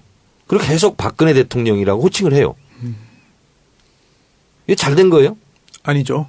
당연히 아니죠. 그러니까 이 판결문을 보면 이 판결을 내린 사법부를 존중하지만 항상 그 말을 하네요. 당연하죠. 법치국가니까. 그렇지만 이 황 판사는 도대체 말이야. 박근혜는 이러저러한 헌법을 수호할 의지가 없다고 해서 헌법재판에서 파면된 자로서 뭐 예를 들면 이런 게 하나도 언급이 없어. 황 판사가 황당한 판결을. 자 어쨌든 2심 재판부는 완전 별도의 재판부가 하니까 2심 재판은 좀 우리가 기대해서 보고요. 또 특검이 증거를 보강하겠죠. 또 보고. 네. 자 어제부터 진행되고 있는. 그러니까 요 한마디만 더 할게요. 그럼 결론 내리세요. 더 이상한 게 뭐냐면 박근혜 대통령이 2번 언급했어요. 블랙리스트에 대해서. 김기춘이 이것을 지시를 했다고 쳐요. 그리고 나서 곧바로 이걸 어디로 갔냐면은 정무수석 비서관이에요. 예. 박준우 정무수석이 첫 번째 정무수석이고 두 번째가 조윤선이에요. 예. 그런데 이 이 박준우 정무수석이 인수인계를 했다고 그랬어요. 예. 진술을 했습니다. 그리고 이 정무수석실에 밑에 있는 정무비서관들은 다 유죄받았어요. 예. 자, 근데 공교롭게 조윤선 정무수석이 문체부 장관으로 갔어요. 전임이 김종덕이에요. 유죄받았습니다. 예. 그리고 문체부 차관 있잖아요. 유죄받았습니다. 예, 유죄받았어요. 그리고 김상률, 예. 뭐 차은택 누구죠? 교육문화 수석. 네, 교문수석. 네. 여기도 유죄받았어요. 예. 그러면 정무수석실과 문체부 관계자들은 다 받았어. 예. 그러면 조윤선만 지금 안 받은 거거든요. 유죄를. 이게 납득이 가요? 그러니까 그게 이제 신동철 정무비서관이 보고한 기억 없다. 그러니까 특검에 조사하고 또 다른 증언을 법원에 가서 한 거예요. 또 유진용 전 장관도 몰랐다. 상당히 유리한 네, 증언을 그렇게 했죠. 했기 때문에. 네, 참석도 안 했다 회의 때. 네, 그게 이제 들어갔는데 어쨌든 그 부분 우리가 좀 더 지켜보기로 하고요. 삼성 이재용 재판. 자 일단 그 선고 공판이 언제죠? 아직 날짜 안 정해졌고요. 네. 그 7일에 마지막 재판이 예정되어 있습니다. 7일에 마지막 재판. 예. 그리고 오늘 피고인 신문 1일에 그리고 8월 2일에 박근혜 전 대통령 증인 신문 예정되어 있는데 이번에도 역시 불출석 사유서를 냈기 때문에 안 나올 가능성이 높고. 네, 구인하지 않는 한 아마 구인하지 않고 그대로 증언 없이 재판이 끝나지 않을까 싶은데요. 그래서 그것까지 넘어가고 8월 3, 4일에 두 차례 공판기일을 가진 다음에 7일에 결심 예정입니다. 예, 그럼 한 일주일 정도 후에 선고되겠죠. 예, 결심 예정이 7일이기 때문에. 결심 때 구형을 하는 거죠. 네. 그렇죠? 그렇죠. 예. 결심하고. 자, 이제 이번 일주일 재판이 삼성으로서는 이재용으로서는 굉장히 중요한 순간인데 지금까지 삼성의 관계자들이 재판에서 전부 다 증언 거부하겠습니다. 증언 거부하겠습니다. 요걸로 나갔거든요. 네. 근데 지금까지와는 좀 다른 스탠스로 보여야 되는 거 아니에요? 여러 가지 또 새로운 증거들이 나왔고 캐비넷의 문건들은 삼성에 굉장히 불리한 거고 정유라 중원도 삼성에 굉장히 불리한 거거든요. 계속 모르쇠로 할 수 없을 것 같은데. 그래서 나온 것이 우리 최순실이 무서웠다. 최순실이 두려웠다. 최순실도 덮어씌우고 있는 거죠. 그렇죠. 예. 그리고 그동안은 이제 증인으로 나와서 증언을 안 한 거잖아요. 근데 오늘도 장충기 씨라든지 여러 사람들이 이야기를 합니다. 그러면서 문건을 받은 것도 독대 후에 문건 받은 것도 이재용 부회장에게 받은 게 아니었다라든지 기타 최순실이 무서웠다. 피해자 고스톱을 하는 거네. 네, 이런 얘기를 하는데 이거는 증언은 아니고요. 피고인 신문에서 이야기한 겁니다. 즉 각자 다른 사람의 재판에서 이야기한 게 아니라 자기 재판, 피고인으로서 한 거기 때문에 설령 거짓말이 있다 하더라도 이건 위증도 안 돼요. 안 되는 거고. 네, 그걸 다 감안해가지고 하는 거고 또 물어보는 것도 미리 다 정해가지고 물어봅니다. 이재용은 그러면 어떻게 나올까요? 본인 신문할 때는 대답을 해야 되잖아. 그럼요. 예. 근데 그건 다 이미 각자 변호인하고 다 짜가지고 하는 거고. 이재용도 그러면 최순실이 무서웠다 이렇게 아니면 몰랐다 그랬겠네. 나는 몰랐다. 밑에 사람들. 그럼요. 예. 그 실무자들이 한 건데 제가 몰랐던 거 죄송합니다 하겠죠. 그래요. 결심 공판. 또 구형이 검찰이 얼마나 내릴지. 자, 그럼 검찰이 구형을 내리고 어느 정도 시간이 걸리죠? 현행 형사소송 법 규정만 보면은 마지막에 결심하고 바로 선고하게 돼 있어요. 근데 실질적으로 그런 경우는 거의 없고요. 따로 그 선고 기일을 정합니다. 선고하는 날만 정하는데 이게 그 구속 기간이 언제까지인지를 고려해가지고 판결문 작성하고 하는 시간 다 충분히 고려해서 할 텐데요. 구속 만료 좀 직전에 할 것 같아요. 날짜 정해서. 근데 더욱 중요한 게 대법원 규칙 개정돼가지고 중요 사건 판결 선고를 생중계할 수 있습니다. 그래서 이재용 선고 재판이 첫 생중계가 될 수 있다. 그런 가능성이 있죠. 네. 지금 중요한 그런 재판에 해당될 가능성이 높고 또 오늘자로 8월 1일자로 또 개정된 규칙이 시행됐기 때문에 가능성이 좀 있어 보입니다. 예. 근데 지금 박근혜 재판도 그렇게 오픈될 가능성이 높은데 태극기 사람들이 또 그거 반대하고 있더라고. 절대 하면 안 된다고. 왜 그렇지? 반대를 할 수도 있지만 반대하는 것 같지만 사실 반대한다고 해서 달라지는 건 없을 것 같아요. 예. 그래요. 그 장충기라든가 여러 사람들이 전부 다 영재센터에 돈 낸 거, 또 미르재단, 스포츠재단에 돈 낸 거, 이재용 결재 없이 우리가 진행했다. 보고하지 않았다. 이걸로 나가네요. 역시 그렇죠. 이재용만 지키자 이 생각인 것 같네요. 그렇습니다. 네. 손수 변호사 질문이 하나 있어요. 예. 예를 들어서 이재용 징역 10년에 처한다. 네. 이렇게 정해놓고 판결문을 씁니까? 아니면 판결문을 쓰고 나서 결론이 징역 10년이다.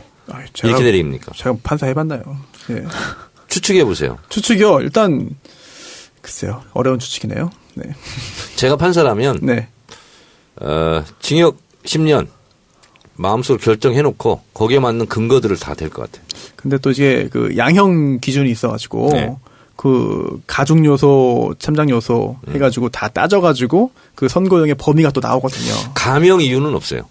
유죄라면 이재용 같은 경우는 왜냐하면 상대방이 비협조적이었고 국가경제 국가경제에는 구속돼 있음으로써 지금 더 기여하고 있어요 지금. 그리고 오뚜기 식품은 상속세 절반 다 냈잖아요. 1,500억. 이재용 얼마 냈는지 아세요? 얼마요? 16억 냈다고 그러더니. 16억? 노회찬 의원이 어디 나와서 16억 냈다고 그러던데요. 예, 맞아요. 그리고 지금 재산이 몇 조인지 아세요? 얼마입니까? 8조? 8조. 맞네. 8조죠. 엄청 불렸죠. 마이다스의 손이네. 야, 그럼 최근에 주가 올랐으니까 구속된 상태에서도 재산 증식이 많이 됐겠네요. 그렇겠죠. 그러니까 재벌 총수들이 구속되며 경제에 악영향을 끼친다 하는 것은 지금까지 허울이었죠, 허울. 그러니까 삼성 이재용이 구속됨으로써 앞으로 삼성 경영이 투명화된다. 회사가 더 나아지지 않을까 이런 기대 심리 때문에 주가도 오르고 한다는 거 아니에요. 예.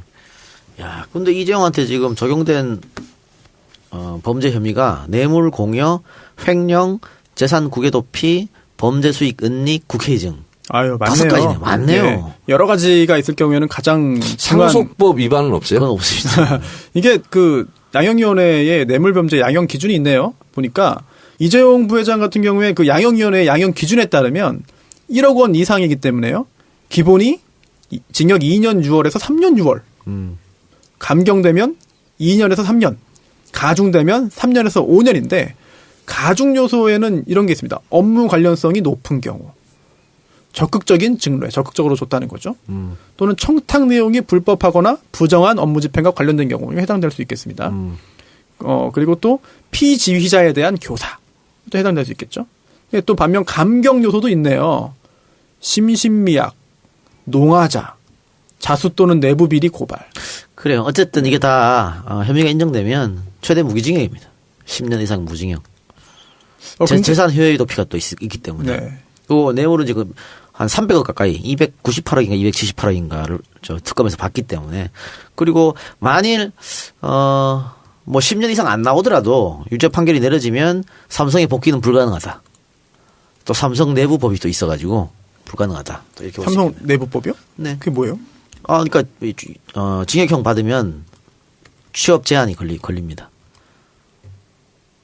경영 일선에 복귀를 못한다. 이렇게 되겠죠. 예.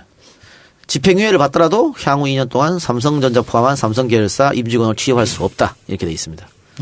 그건 뭐 바꿀 수도 있고 뭐 그 있는 상태에서 그냥 가서 바꿔요? 앉아서 다 할 수도 있고 뭐 아무 의미 없어요. 그건. 그래요. 알겠습니다. 하여튼 이 재판도 정말 세계 재판 같네요. 그 지금 얘기 들어보니까 이게 누가 맡고 있어요, 변호? 김현장이에요? 다른 쪽이에요? 한 100억 예상하고 있다더라고. 변호사 비용만. 거기는 이제 그 타임 차징이라고 해가지고 쓴 시간대로 계속 이제 누적되니까요. 네, 뭐 착수금 얼마 성공보수가 없죠, 이제는 법상. 그렇게 하는 게 아니라 일한 만큼 계속 되니까 뭐. 손수호 변호사는 네. 1억짜리 해본 적 있어요? 착수금 1억은 아니고 성공보수는. 유능한 변호사네. 근데 그게 유능한 변호사라기보다는 눈탱이 쳤지 뭐. 네? 아니에요. 근데 이기기 쉬운 상대방 사건. 눈을 때렸어요? 그런 적도 있죠. 예. 이기기 쉬운 사건은 사실 1억밖에 어려워요. 아, 그래요? 네. 그렇겠죠. 예. 기본이 얼마예요? 정확히 나름입니다. 정확히 나름이요. 500 아니면 500 보통. 정확히 나름이죠. 알겠습니다. 그래요. 자, 더 이상 할 말 있어요? 없죠? 네. 예, 여기서 그러면 1부를 마치고요. 손혜원 의원이 1부에는 참석을 못했습니다. 또 앞에 일정이 있어가지고. 아직도 안 오고 있는데 글쎄요. 우리가 한 1부 끝나고 한 5분 10분 쉬니까 그 사이 오면은 2부 같이 하기로 하고요. 108회 방송은 정청래 키워드 분석을 중점으로 이야기를 나눠보겠는데 가계부채하고 혁신안에 대해서 얘기하신다고요? 가계부채는 뭔 얘기인지 알고 혁신안 무슨 혁신안을 말씀하시는 거예요? 지금 뭐 더불어민주당도 혁신위원회를 꾸렸잖아요. 아, 그래요? 그래서 자유한국당만 혁신이 자꾸 나온 것 같아가지고. 바른정당도 있을 거요. 다 있을 거예요. 지금 정당별로 지금 하고 있을 텐데 뭐 크게 중요한 얘기는 아니에요. 왜? 어떻게 중요하지 않으면서. 근데 어쨌든 정청래 키워드 분석 가계부채 혁신안에 대해서 이야기 한번 해보도록 하겠습니다. 자, 들어주신 여러분 감사하고 저희는 내일 뵙겠습니다. 고맙습니다. 네, 고맙습니다. 감사합니다. 세상을 바꾸는 정치수다 팟캐스트 정치화를 바꾼다 107번째 방송 시작하겠습니다. 손소 변호사 나왔습니다. 네, 안녕하세요. 손소입니다. 김현정의 뉴스소에서 새로운 코너를 맡았어요? 네. 뭐야? 탐정 손수. 뭐야 그게? 범인 잡는 거예요? 제가 어떻게 잡습니까? 저는 잡힌 사람 풀어주는 게 역할이고. 김현정의 뉴스쇼에서 새로 기획한 건데 사건 사고 등등 지금 현재 있는 사건 사고 중에 좀 제대로 짚어서 파헤쳐봐야 되는 것들 아니면 뭐 예전의 사건들 중에 다시 한번 파헤쳐봐야 되는 것들을 하나 골라서 일주일에 하나씩 그에 대한 그 의문을 제기하고 지금까지 드러난 걸 알려주는 거죠. 김현정 앵커가 굉장히 총애하는 것 같아. 손소 변호사를. 그보다 그 CP님이 계십니다. 예, 손금필 PD님이라고. 그분이 저를 좀 혈연의 얽매인 관계네. 그런데 혈연과 학연이 있네요. 생각해보니까. 학연도 같아요? 네, 학연도 있습니다. 고대 출신이에요? 네. 정치 알바 들어요, 그분들? 모르겠는데 그분은 모르겠고요. 그 안에 또 PD님들이 많이 계세요. 그분들은 자주 듣습니다. PD는 듣고 CP는 모르겠고. 네. CP님하고 감히 그런 제가 대화를 나눌 수가 없죠. 그래요? 네. 높은 분인데. 나 CP한테 막 하는데. 그래요? 그래서 안 불러주는구나. 형님은 괜찮아요. 높으니까. 네. 정청래 의원 나오셨습니다. 네, 여러분 안녕하십니까. 이 시대의 참 뜨거운 남자 정청래입니다. 요즘 언론에서 뭐 공기업 사장 교체 관련해갖고 정청래 이름이 많이 언급했다는데 왜요? 아니 갑자기 어디 강연 내려가는데 뜨더라고. 공기업 이 시대의 참 검색인으로서 우리는 수시로 검색하잖아. 포털에다가. 뜨자마자 바로 기분 나쁘다, 불쾌하다. 이런데 내 이름을 올리지 마라. 뭐 하마평 이런 걸 언론에 썼는 말이죠. 그리고 뭐 중간 제목으로 달았더라고.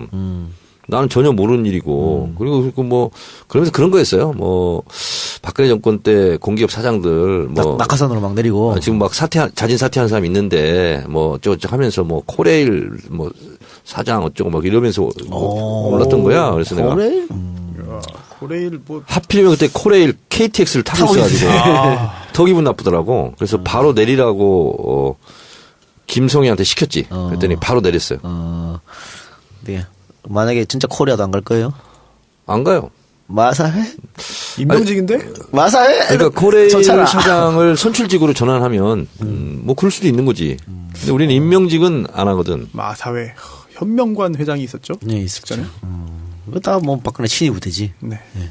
그래요. 하여튼 뭐 정 의원님은 수차례 안 간다 그랬으니까 안 가는 걸로 하고요. 아 근데 그래도 저는 좋은 자리 있으면 갔으면 좋겠어요. 안 간다는데 뭐 그래. 그래도 좋은 자리가 없어요. 그래요. 네. 정치 알바가 제일 좋지 뭐. 아 그렇습니다. 아주 편안하고 안락해. 안락하기까지. 네. 그래요. 자 대통령이 지금 휴가 중입니다. 하루 좀 늦었죠? 뭐 북한 미사일 발사 이런저런 이유로. 근데 대통령 휴가를 또 시비 거는 사람들도 있더라고. 이 와중에 그 휴가를 왜 가냐? 라든가 조선일보에서는 아니 취임 2달밖에 안 됐는데 휴가 가는 거 이거 불법 아니야? 뭐 이런 기사도 나오고 했던데. 근데 뭔 일이 있을 때 아무 일도 하지 않으면서 지하 벙커에 가서 군복 입고 있는 MB가 더 이상하지 않았어요? 그러니까. 선글라스. 네, 선글라스 끼고. 아니 사실은 북한이 이렇게 미사일 발사했다고 대통령이 예정돼 있는 휴가 취소하고 오히려 청와대 벙커 내려가 있으면 더 불안할 것 같아 국민들이. 그렇죠. 외국에서도 이상한 눈으로 와 정말 같고. 뭔가 터지는 거 아닌가 그렇죠. 그런 생각하게 되죠. 사재기 또 하고. 예전에 금강산 관광이 잠깐 그 위태로운 적이 있었어요. 2006년 10월 9일 날 북한의 1차 핵실험 때. 그래서 이거는 대미용이기 때문에 남북 관계에 크게 지장이 없다. 그럼요. 그래서 저하고 당시 임종인 의원 그리고 그때 민주노동당 이영순 의원 셋이요 금강산 관광 갔어요. 우리 이렇게 다녀도 아무 문제 없다 이렇게. 그러니까 우리는 대통령 휴가 가는 걸 너무 타치하는 것 같아요. 예를 들면 외국 같으면요, 보통 4주씩 갑니다. 여름 휴가 대통령이. 오바마도 그랬죠. 그리고 조지 부시는 8년 동안 890일인가 870일 갔어요. 휴가를. 1년에 100일씩 휴가를 떠난 거야. 프랑스는요 휴가가 2달이야. 일반 직장인들도. 그러니까. 네. 그러고 가고 좀 이상해. 또 외국 정상들은 외국으로 또 휴가를 가더라고요. 근데 만약에 문재인 대통령이 뭐 일본으로 휴가를 간다든가 뭐 발리로 간다면 또 난리 날 걸 그걸로. 괌으로 갔으면 좋겠네. 괌으로? 투어이브. 사이판도 있잖아요. 투어이브랑 이렇게 계약해가지고. 네. 그래요. 하여튼 뭐 대통령 휴가 가지고는 타치할 필요 근데 없고. 아침에 일어나 보니까 네. 다음 뭐 네이버 포털에 일면에 사진으로 그 휴가 간 장면이 오대산인가? 나오더라고요. 네, 오대산. 네. 그 상원사 가는 길이 있거든요. 네. 저도 갔는데 되게 아주 길이 좋습니다. 근데 여러 가지 사진 중에서 또 아이하고 이렇게 앉아가지고 쭈그리 앉아가지고 눈 맞추는 사진. 그 사진을 또 제가 포토제닉으로 제가 뽑았죠. 친절한 대통령. 이런 대통령을 우리가 원했다. 그 이유는 뭐냐면 주한 미군이 여기 있고 그리고 미국 사람들이 미국 국적 주민들이 여기 있잖아요. 못해요. 전쟁을 할 수가 없는 거거든. 그렇다면 결국은 협상 테이블로 나올 수밖에 없는 거고 이제 북한이 굉장히 의제에서 굉장히 중요한 국가가 또 된 거예요. 미국의 입장으로서는. 상당히 골치 아프게 됐죠. 예. 그런 상황이죠. 그런데 앞으로 또 북한이 핵실험을 할 가능성도 있습니다. 그러니까 소형화 장착해서 그럴 가능성도 있어 보이는데 어쨌든 이번에 ICBM을 발사해서 그 문재인 정부에서 사실은 ICBM 북한이 발사하기 전날 일반 환경 영향 평가 실시한다. 사드에 대해서 이렇게 했거든요. 근데 이제 ICBM 발사하니까 뒤집어 버렸습니다. 임시 배치하겠다. 이렇게 해서 또 논란이 지금 되고 있는 실정이다. 이게 대해서는 어떻게 생각하세요? 이게 이제 소위 말하는 안보 딜레마거든요. 예. 이렇게 생각하시면 됩니다. 북한은 40번째 지금 미사일을 발사했는데 98년도에서 20년 동안 40번인데 2017년 올해 12번 집중했어요. 그리고 처음에는 단거리, 그다음에 중거리, 지금은 이제 장거리 이렇게 발전해 왔거든요. 그래서 저는 지금 5차 핵실험까지 했지 않습니까? 1년 전에 했는데 저는 핵실험 가능성, 6차 핵실험 가능성이 있고 그리고 대륙간 탄도미사일 ICBM을 또 발사할 가능성이 더 높다고 봐요. 그래서 긴장을 최고조로 올린 다음에 미국이 어쩔 수 없이 그럼 대화하자. 이렇게 이제 나오는 것을 저는 북한은 노리고 있다 이렇게 네. 보고 저는 조만간 그런 게 있을 거라고 보는데 이런 상황에서 문재인 대통령이 새벽 1시에 즉각 NSC 국가안전보장회의 소집한 것이 굉장히 잘했고요. 그리고 행동 대 행동의 원칙으로 그렇게 한 것은 잘한 거예요. 근데 여기서 이제 딜레마가 있는 거예요. 로버트 게이츠 전 국방장관이 주장하는 대로 중국의 책임론, 중국의 역할론을 지금 주장하고 있잖아요. 그러면 중국을 화나게 하면 되겠어요? 안 되겠어요? 화나게 하면 안 되잖아요. 근데 사드를 배치한다는 것은 중국으로서는 굉장히 화나는 일이에요. 그래서 중국 공산당 기관지 인민일보의 자매지 환구시보에서 이미 완전히 지금 뭐 들고 일어났어요. 지금 규탄하고.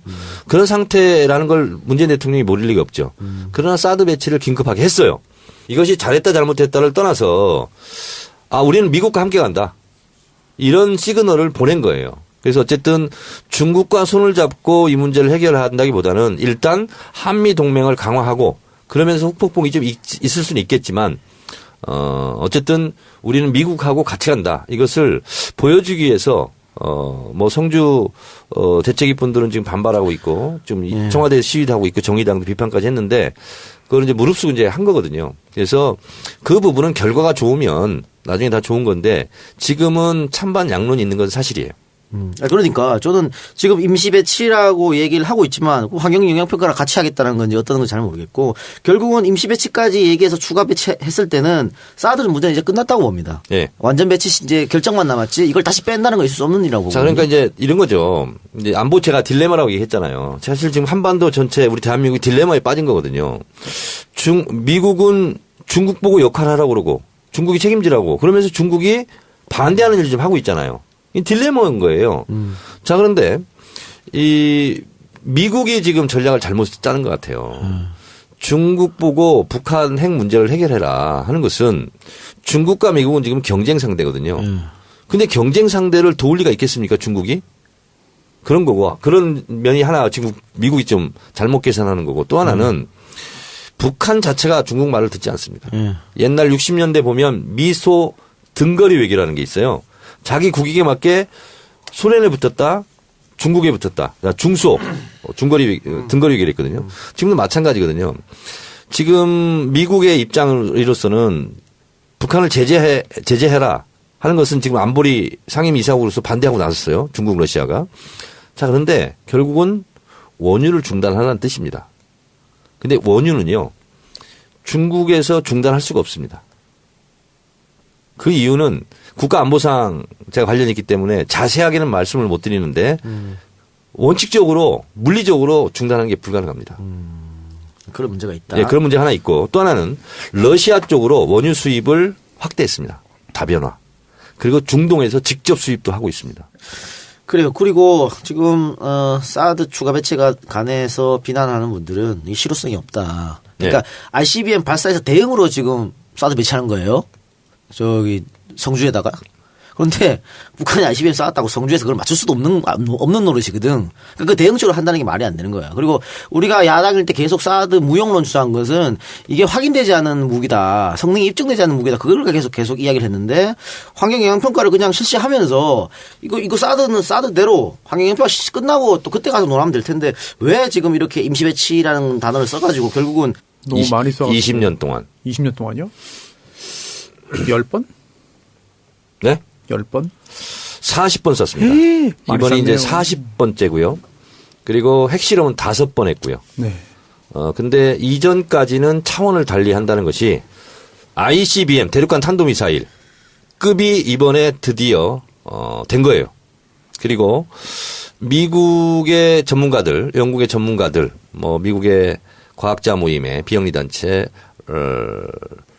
로버트 라이트 선임 연구원이라든가 아니면 영국의 전략연구소 선임 연구 이런 분들이 지금 어떻게 예상을 하냐면 10,000km에서 14,000km까지 사거리가 된다. 각도를 줄이면. 네네. 그래서 이것은 지금까지는 뭐 되게 시카고까지 날아가는 거다. 근데 그렇지 않다. 뉴욕, 워싱턴 DC까지 날아갈 수 있는 거리다. 이렇기 때문에 미국으로서는 상당히 좀 전략을 수정할 수밖에 없는 그런 상황으로 간 거죠. 대표적인 미국의 전략통이라고 하는 로버트 게이츠 전 국방장관이라고 있어요. 손수빈아 들어보셨어요? 아니요. 이분이 미국 역사상 최초로 공화당 행정부, 민주당 행정부에서 동시에 국방부 장관을 한 사람이에요. 미국 역사상 처음으로. 언제라고 하셨죠? 조지 부시 대통령, 그다음에 오바마 행정부 연임을 했어요. 그리고 이분이 CIA 국장 출신이에요. 국방부 장관이요? 네. 근데 럼즈펠트 아닌가? 럼즈펠트. 그 후임이죠, 그러니까. 후임. 후임인데 4년 7개월을 했습니다. 그리고 6명의 대통령을 모셨다고 합니다. 이분이. 근데 이분이 뭐라고 얘기했냐면 이제 미국의 전략을 완전히 바꿔야 된다. 그리고 뭐라고 얘기했냐면 북한의 핵이 10개 내지 20개 있다는 것을 일단 인정하고 그러니까 핵 보유국을 인정하자는 거예요. 그 상태에서 협상을 해야 된다. 그리고 중국의 역할론, 책임론 이것을 이제 강조하는 거예요. 물론 그 다음에 중요하지 않은 내용으로 그래도 안 되면 더 강한 압박을 해야 된다. 이런 이제 단서를 달긴 했지만 이분이 이렇게 주장하고 나섰고 그 다음에 미국의 갈루치라고 기억나죠?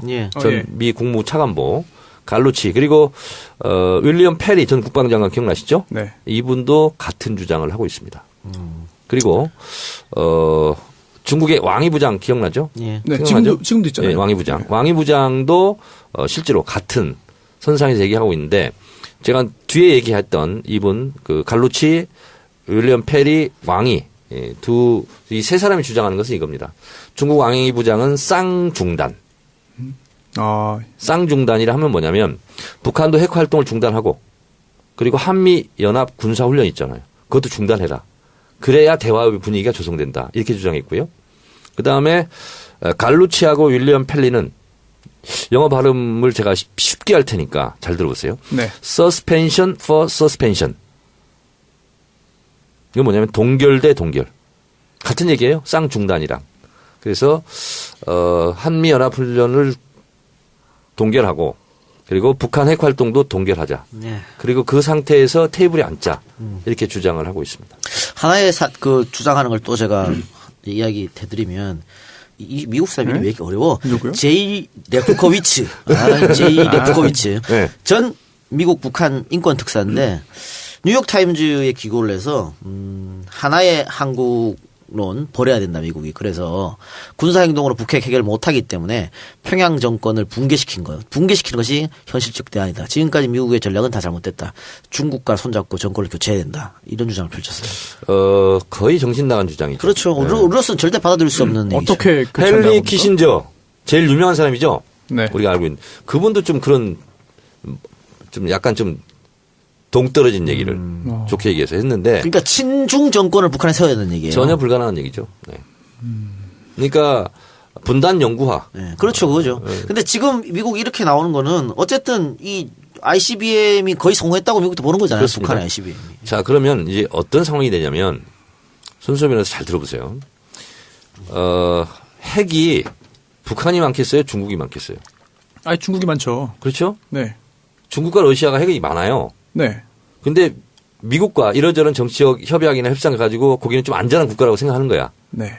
근데 북한이 드디어 핵도 10개에서 20개를 가진 상태에서 그걸 운반할 수 있는 대륙간 탄도미사일까지 성공을 한 거야. 미국 본토가 당장 위협적이에요.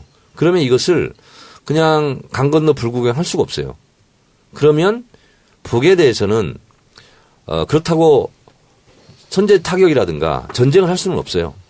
왜냐하면 지난번 영변 핵시설 선제 타격론이 나왔을 때 결국은 하려다 못한 게 있어요. 그러면서 국민과 낮은 자세로 눈높이를 맞추는 대통령. 참 보기 좋다. 베리 굿. 손소 변호사는 휴가 없다 그랬죠? 휴가가 뭐 특별히 없습니다. 네. 정청래원. 저는 뭐 365일이 휴가입니다. 백수기 때문에. 네. 그래요. 휴가 얘기 나왔으니까 안가 휴가가 8월 10일부터 20일까지입니다. 안가 그 사이 오지 마세요. 그리고 8월 그때 안가에 대해서는 안 가야 되겠네. 예, 오지 마시고 8월 14일부터 안가인 각종 방송들 방송 안 됩니다. 직원들이 다 쉬시기 때문에 방송이 안 돼요. 그러니까 정알바도 그 주 한 해 쉬겠습니다. 언제 쉬는 거죠 그러면? 8월 15일 광복절 되겠네요. 아 그래요? 네. 아, 그렇구나. 네, 광복절날 쉬니까 착오 없으시기 바랍니다. 아, 그리고 그 문재인 대통령 휴가 관련해서 아니 그 취임한 지 얼마 안 됐는데 휴가를 왜 가냐 그런 규정 위반이다라는 지적이 있었나요 실제로? 조선을 그렇게 썼다니까. 근데 이 공무원이 문재인 대통령이 지금 공무원 처음 하는 게 아니에요. 그 전에도 공무원 했습니다. 청와대도 근무했고 이것까지 합산해서 하는 것이기 때문에 규정 위반이 아니죠. 시비 걸기예요. 네. 공무원 국가공무원 복무규정 보면은 15일에 연가 일수가 나옵니다. 네. 그래요. 자, 그러면 광고 듣고 와서 107회 방송 본격적으로 시작하겠습니다. 기분 좋다고 쏜 3차 술값 20만 원. 택시에서 떨어뜨린 핸드폰 액정 수리비 15만 원. 내 옆 나란히 누워있는 피카츄 인형 5개. 문자 목록에서 발견한 옛 여친에게 보낸 문자. 자니? 그렇게 싫어한 건 아니었는데 전화는 왜 한 거지 김 부장한테? 술친구만 먹었어도 후회하지 않게 후회할 일 없게 살아서 집까지 술친굼. 재구매율과 후기가 좋은 술친굼을 지금 네이버에서 검색하세요. 버섯 요리 전문점 버섯클럽. 여기에서 황제 샤브를 택배로 판매합니다. 황제 샤브는 신선한 야채와 버섯 그리고 주인장의 특별한 된장 육수를 사용하여 아직까지 어디에서도 느껴보지 못한 구수한 샤브를 드리는 제품입니다. 얼큰한 국물을 좋아하시는 분들은 함께 동봉된 청양고춧가루를 넣어 드시면 술안주로도 끝내줍니다. 8가지 신선한 버섯과 해물과 가마복고, 어묵을 같이 드시고 마지막으로 수제비까지 즐기실 수가 있습니다. 가격은 5만원에 무료 배송입니다. 연락처는 152-3945 152-3945입니다. 버섯 요리 전문점의 버섯클럽 황제샤브 택배 판매였습니다. 네, 광고 2개 듣고 왔는데요. 첫 번째 광고 술친굼이었습니다. 회식 자리를 빛내주는 우리의 굼뱅이 파워 친구 술친굼. 재구매율 30% 이상. 술친굼의 위력을 먹어본 분들은 압니다. 재구매율이 그만큼 높다는 것은 술친굼이 정말 효과가 있다는 얘기겠죠.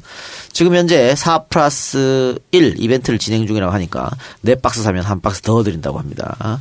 서둘러 주시기 바래요. 네이버에 술친굼을 검색하거나 전화주문 1599-9067 1599-9067로 전화하시기 바랍니다. 이어서 들은 광고 버섯클럽 황제샤브입니다. 곤지암 버섯클럽의 대표 메뉴 황제샤브를 이제는 댁에서 편안하게 맛볼 수 있습니다. 택배 판매가 가능하다는 얘기죠.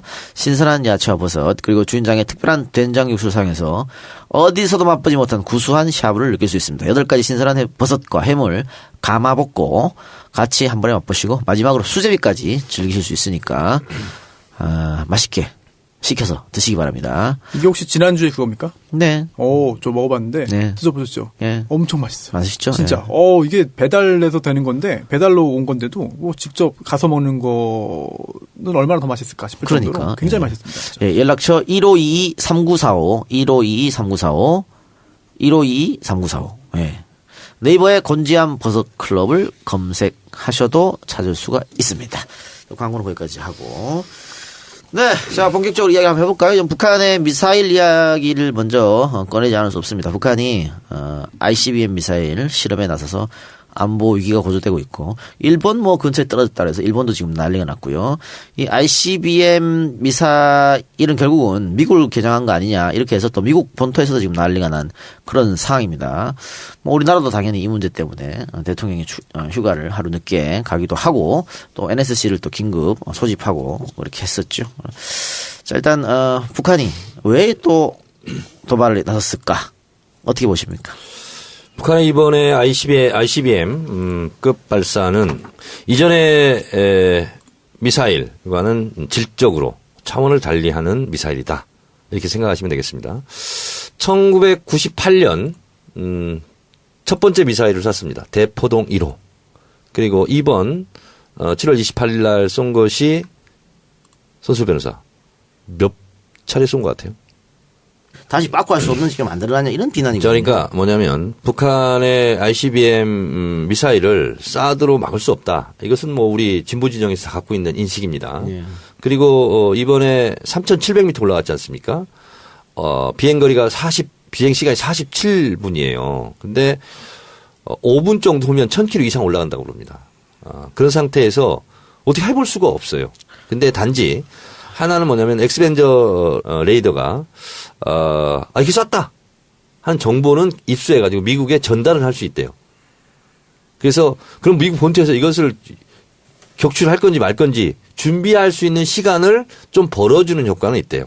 그러니까 그러면 사드라는 게 우리를 지키려고 하는 게 아니고 미국 지키려고 들어왔다는 거 아니겠어요? 그렇다는 얘기죠. 네. 그러면 한미 동맹으로 그냥 배치하면 되지 뭐. 네. 한미 동맹이 그만큼 중요하다면 한미일 MD에 들어가는 거 아니에요, 우리가? 자, 그래서 우리가 이제 경계해야 될 것은 뭐냐면 북한은 통미복람을 원하지 않습니까? 예, 그렇죠. 네, 그래서 실제로요. 98년대 대포동 미사일을 쏘고 나서요. 미국이 직접 북한을 비공개적으로 접촉합니다. 그리고 나서 그것에 대한 결과로 울브라이트가 2000년에 평양에 가고 그런 일이 있었어요. 그때는 우리가 주도를 했어요. 김대중 대통령 때. 근데 2011년도에도 똑같은 일이 발생했습니다. 평양에도 갔어요. 미국의 고위직 인사들이. 그래서 3번 만났어요. 우리 몰래. 비공개로. 자, 앞으로도 그럴 가능성이 있다는 거예요. 맨날 한미동맹 얘기하면서 왜 우리한테 안 가르치고 자기들끼리 만나는 거야? 그러니까요.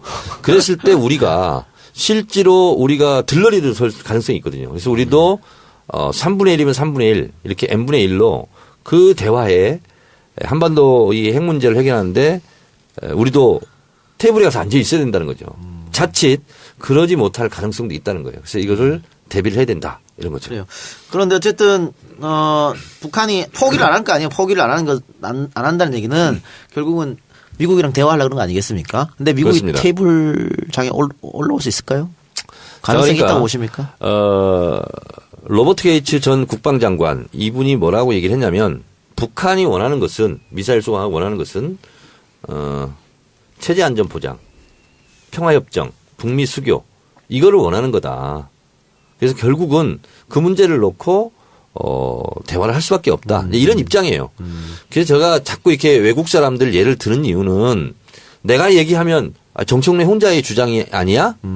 내지는 또 보수 측에서 저건 종북 주장 아니야? 이렇게 생각할 수 있는데 그렇지 않다는 거예요. 예. 그 북한이 이런 행동을 보이면서 아베는 내심 좋아할 수도 있겠다. 반전. 이런 생각이 들어요. 그러니까 아베가 계속 전쟁하고 싶은 나라로 지금 만들려고 하는 거잖아요. 뭐 이러면 북한 이러면 이럴수록 명분은 아베가 쌓이지 않을까. 지지율도 지금 최악인데. 그 지금 반전의 계기가 되는 것 같아요. 아베 입장에서도. 그렇지 않을까요? 그러니까 우리가 임진왜란 때 그때 누구죠? 이토 히로부미? 네. 이토 히로부미 뭐예요? 그거는 도요토미 히데요시. 이토 히로부미는 안중근하고 네. 이등방 안중근 의사 그거죠. 맨날 난 이거 헷갈려. 도요토미 히데요시하고 네. 이토 히로부미하고. 저도 오늘부터 헷갈릴 것 같아요. 풍신수길. 네. 에베레스트하고 엘리베이터하고 맨날 헷갈려요. 저.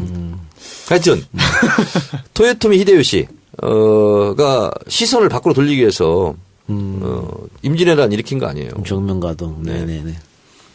그래요. 손 변호사는 여기에 대해 할 말 없어요? 사드 배치. 일단 북한의 저런 행동 자체가 좀 겁이 납니다. 솔직히. 좀 겁이 나고요. 하지만 더 겁나는 거는 저거를 제어하겠다고 우리나라와의 협의 없이 또는 우리나라의 동의 없이 미국이 독자적인 군사행동에 나선다면 그건 정말 파멸로 이를 수 있거든요. 그건 곧바로 전면전이고요. 그래서 지금 상황은 우리가 긴장도가 높아지고 하니까 우리도 정신 바짝 차리고 긴장해야 되는 건 사실이지만 저는 긴장도가 최고조로 높아진 다음에 반드시 사인 곡선 지금까지 패턴이었어요. 그럼 미국이 결국은 대화에 나설 수밖에 없다. 그리고 북한으로서는 대화에서 좀 더 대등한 위치로 네. 테이블에 앉기 위해서 네. 최고조로 긴장을 쏘아 올리고 있다. 이렇게 저는 생각을 네. 하는데 모든 것을 다 통틀어서 anyway 저는 제일 걱정스러운 부분이 그런 거예요. 동학 농민 혁명을 진압하기 위해서 일본과 청나라를 끌어들였잖아요. 외세를 끌어들였죠. 예. 그래서 결국은 그것이 화근이 돼서 네. 우리가 전장터가 됐잖아요. 네. 청일전쟁, 러일전쟁. 네. 그것처럼 뭐 전쟁터가 돼서는 절대로 안 되는 일이지만 구한말처럼 그러나 어쨌든 미국과 중국과 일본, 북한의 각축장이 되는 외교 전쟁터가 지금 이미 되고 있거든요. 그래서 그런 면은 상당히 좀 안타깝고 그렇다고 해서 지금 우리 대한민국이 현실적인 조건상